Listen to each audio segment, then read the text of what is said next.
पिछले कुछ दिनों में गुजरात से ये खबर आ रही है कि कुछ बच्चों की, यहां तक कि 6 बच्चों की मृत्यु जो है वो माना जा रहा है कि चांदीपुर वायरस संक्रमण के कारण हुई है। ये जो चांदीपुर वायरस है ये एक तरह का कीटाणु है जो कि खास तरह के कीड़े, जिसे हम सैंड फ्लाई बोलते हैं, उसके काटने से फैलता है।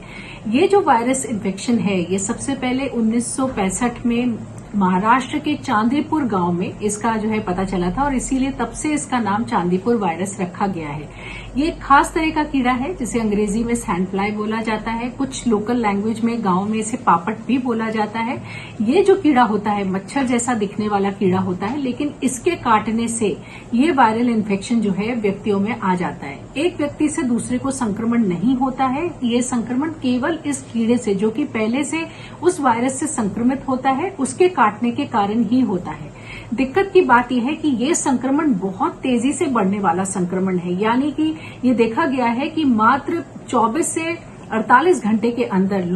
जो संक्रमित व्यक्ति है वो कोमा में जा सकता है, मृत्यु तक हो सकती है। जो शुरुआती लक्षण है वो भी देखा गया है कि काटने के कुछ घंटों से लेकर के कुछ दिन के अंदर ये लक्षण उभर करके सामने आ सकते हैं। बहुत तेज बुखार होना, उल्टी होना, सर में बहुत ज्यादा दर्द होना, इस तरह के लक्षण दिखाई देते हैं और फिर ये संक्रमण बहुत तेजी से मस्तिष्क की तरफ बढ़ जाता है, जिसे हम एन्सेफेलाइटिस बोलते हैं। और इसी की वजह से देखा गया है कि गर्दन में जकड़न होना, या लोगों को ऐसा लगता है कि हमें अंधेरे में रहना है। जो संक्रमित व्यक्ति होता है उसे रोशनी अच्छी नहीं लगती है, दौरे पड़ सकते हैं, गफलत की हालत में जा सकता है और कोमा तक में जाने की संभावनाएं बहुत बढ़ जाती हैं। इसका डायग्नोसिस बहुत आसान होता है, ब्लड टेस्ट या रीढ़ की हड्डी से पानी निकाल करके इसकी जांच की जाती है। लेकिन इसका जो ट्रीटमेंट है उसमें एक दिक्कत यह है कि अभी तक हमारे पास इसके लिए कोई खास दवा नहीं है, यानी कि ऐसी एंटीवायरल दवा अभी तक नहीं है जो कि इसी वायरस को नष्ट करने के लिए या इसको ठीक करने के लिए बनी हो।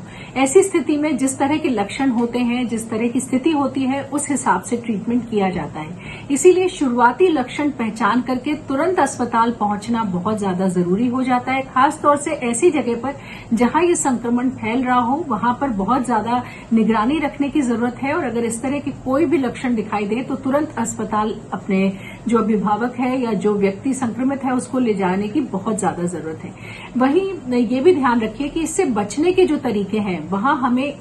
जो ये कीड़ा है इसी से लड़ने की जरूरत है, यानी कि इसका जो पनपने का तरीका है वो गंदगी में पनपना, जहां उमस बहुत ज्यादा हो या नमी हो वहां ये ज्यादातर जो कीड़ा है पनपता है और अंडे देता है। तो ऐसी स्थिति में हमें अपने घर के अंदर साफ सफाई रखना, घर के बाहर साफ सफाई रखना बहुत ज्यादा जरूरी है। और कहीं भी अगर कूड़ा इकट्ठा हो रहा है या जो है चीजें सड़ रही हैं तो उनको हमें क्लियर करना बहुत ज्यादा जरूरी है, क्योंकि वहीं ये कीड़े अपने अंडे देते हैं। साथ ही हम ये भी कोशिश करें कि जिस तरह से मच्छरों के कटने से बचने के लिए प्रयास किया जाता है कि मॉस्किटो रेपेलेंट लगाया जाता है, पूरी आस्तीनों के कपड़े पहने जाते हैं, मच्छरदानी में सोना, ये सभी प्रयास जो हैं हमें वो इस कीड़े से बचने के लिए भी करने होंगे। तो इन प्रयासों को खासतौर से करें और ये भी ध्यान रखें कि बच्चे जो हैं उनमें यह संक्रमण ज्यादा देखा जाता है, क्योंकि उनका जो रोग प्रतिरोधक क्षमता होती है वो ज्यादा अच्छी नहीं होती है। साथ ही वो बाहर खेलते रहते हैं और उन्हें पता नहीं चलता है कि कब उन्हें कीड़े ने काट लिया। ऐसी स्थिति में उनको भी